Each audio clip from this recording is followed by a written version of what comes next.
Last week, as we heard the news of a controversial leader passing away, millions around the world bowed their heads and said, "Please be Trump, please be Trump, please be Trump." But it was Fidel Castro who died on Black Friday when American commercialism finally became too much for him. Justin Trudeau drew fire after releasing a statement that failed to address the Cuban dictator's human rights abuses.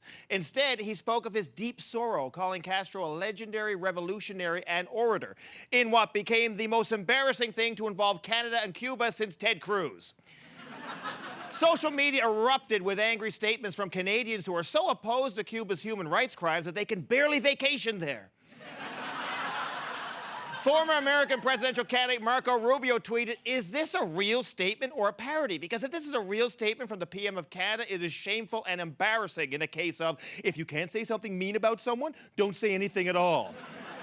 And conservative leadership candidate Kelly Leach said Trudeau stood with a dictator, calling Fidel Castro brutal and oppressive, which is the nicest thing she's ever said about anyone. Trudeau said that even Castro's detractors recognized his love for the Cuban people, which they had to do, or else he would kill them.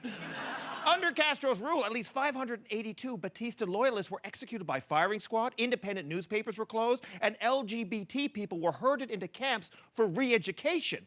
But man, could he ever pull off a khaki jumpsuit? And think of what he did for the cigar industry. One world leader stayed out of it by taking the "if you can't say something nice about the dead, don't say anything at all" approach. Donald Trump simply tweeted, "Fidel Castro is dead," which is the shortest thing he's ever tweeted. This is a man who used 113 more characters to comment on Robert Pattinson's breakup. When asked about his comments, Trudeau didn't let up, saying, "I expressed a statement that highlighted the deep connection between the people of Canada and the people of Cuba. That deep connection that Cubans and Canadians share, of course, being the desire to flee to Florida."